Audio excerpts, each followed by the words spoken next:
हम इस वक्त मौजूद हैं प्राचीन भारत की सबसे पहली राजधानी पाटलिपुत्र की भूमि पर और मेरे पीछे आप देख सकते हैं माँ गंगा को। ये वही माँ गंगा है जिसकी वजह से पाटलिपुत्र को भारत की सबसे पहली राजधानी बनाया गया था।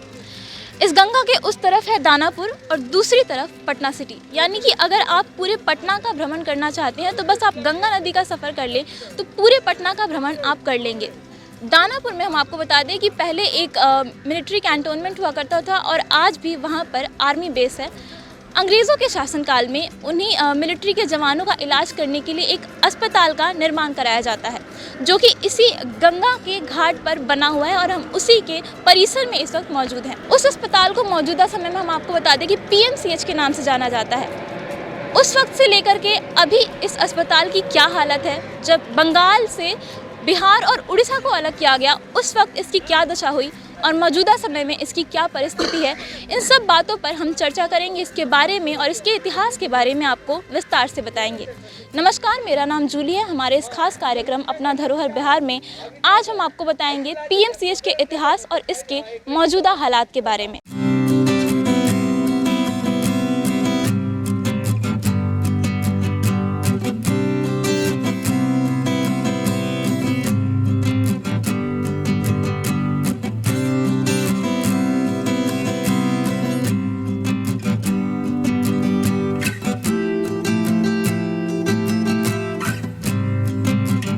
मेरे पीछे आप ये बिल्डिंग देखिए, इसे देखकर आपको क्या लगता है ये कितनी पुरानी हो सकती है?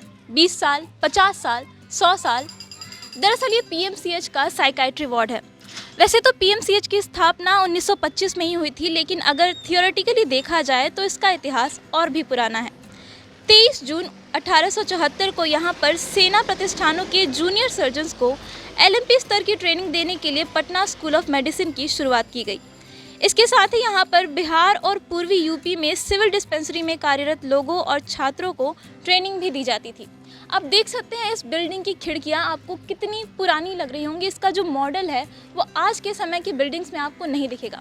तो ये देख करके साफ पता चलता है कि ये काफ़ी पुरानी है और इसे देख करके ये लगता है कि जब PMCH की स्थापना हुई थी उसी दौरान ये खिड़कियाँ भी उसी समय की है। इसी वजह से इनकी जो डिज़ाइन है, इनका जो बनावट है वो इतना पुराना नज़र आता है।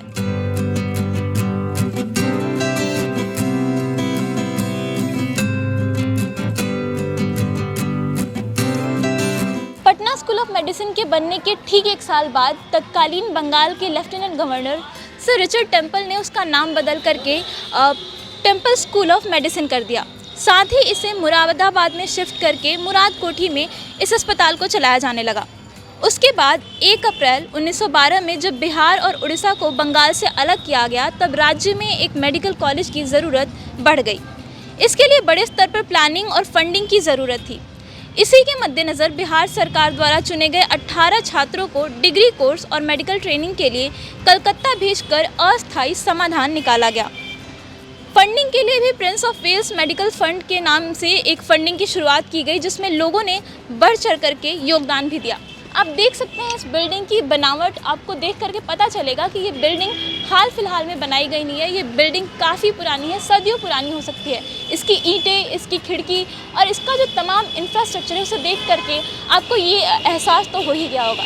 इसके ठीक सामने आप देख सकते हैं कि OPD है, PMCH का OPD, जहाँ पर बिहार के दूर दराज के इलाकों से लोग अपना इलाज करने के लिए आते हैं। साथ ही दूसरे राज्यों के लोग भी यहाँ पर अपना इलाज करवाने के लिए आते रहते हैं। इस वक्त भी आपको बता दें कि इस OPD के अंदर कई सारे लोग इस समय जब हम आपसे बात कर रहे हैं अभी भी उनका इलाज चल रहा है। यहाँ पर हर रोज़ सैकड़ों लोगों का इलाज होते रहता है।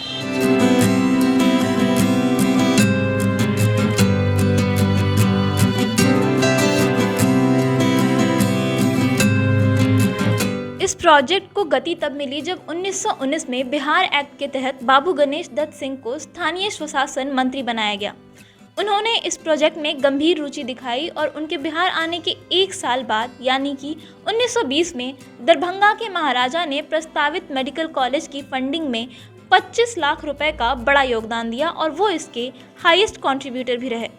सालों से चल रहे इस प्लानिंग के बाद जब 1925 में प्रिंस ऑफ वेल्स ने भारत की धरती पर कदम रखा और वो पटना आए तो उन्होंने इस अस्पताल की नींव रखी, जिसके 2 साल बाद 25 फरवरी 1927 में तत्कालीन गवर्नर ने इसका औपचारिक उद्घाटन किया। इसका नाम उस समय Prince of Wales medical college रखा गया था, जिसे बाद में बदल करके Patna medical hospital and college रख दिया गया।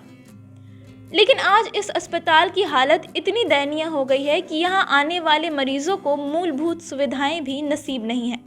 अस्पताल के अंदर जगह जगह पर गंदगी है, जिससे यहाँ आने वाले मरीजों को खतरा और भी बढ़ जाता है। अस्पताल में बेड की कमी है। जब कोरोना काल का समय चल रहा था तो उस दौरान बिहार सरकार की स्वास्थ्य व्यवस्था निघारी हो गई थी। लाखों लोगों की स्वास्थ्य का जिम्मा जिस अस्पताल पर है, आज वो खुद ही बीमार है। 90 के दशक के बाद से ही इस अस्पताल की हालत लगातार खराब होती गई। सरकारें आती हैं, जाती हैं, लेकिन इसकी चरमराई हालत को लेकर के कुछ भी नहीं किया जाता। आए दिन इस पीएमसीएच के डॉक्टर और स्टूडेंट्स यहाँ पर हड़ताल और प्रदर्शन करते रहते हैं, लेकिन इनकी सुधि लेने के लिए कोई नहीं आता। आखिर इसकी इस हालत का जिम्मेदार कौन है? क्यों कभी भारत का सर्वश्रेष्ठ अस्पतालों में से गिना जाने वाला ये पीएमसीएच आज इस जर्जर अवस्था में आ चुका है। लगभग 150 साल पहले बने इस अस्पताल की आज क्या हालत है, ये हमने आपको दिखाया। आपको बता दें कि ये वही अस्पताल है जहां पर पूर्व प्रधानमंत्री चंद्रशेखर सिंह ने आकर के अपना इलाज करवाया था और उनका इलाज सक्सेसफुल भी रहा था। लेकिन आज अगर मुख्यमंत्री नीतीश कुमार को अपना इलाज कराना होता है आँख का भी, या फिर हम आरजेडी सुप्रीमो लालू यादव की ही बात करें, तो वो दिल्ली एम्स जाते हैं।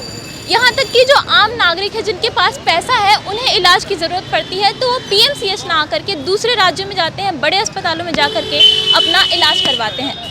मुख्यमंत्री नीतीश कुमार इस अस्पताल को एशिया का सबसे बड़ा अस्पताल बनाने की बात करते हैं, उन्हें कहते हैं कि इसे जल्दी वर्ल्ड क्लास फैसिलिटी से इलाज किया जाएगा। लेकिन इस अस्पताल में आज के समय में जो बेसिक सुविधाएं होती हैं वो भी उपलब्ध नहीं। यहाँ पर इलाज कराने वाले जो लोग आते हैं उनको बेसिक सुविधाएं भी उपलब्ध नहीं होती हैं, तो वो आखिर कब पूरी होंगी? लोगों को स्वस्थ रहने का अधिकार जो होता है वो यहाँ पर कब मिलेगा? इस सवाल के साथ हम फिलहाल आपको छोड़ जाते हैं।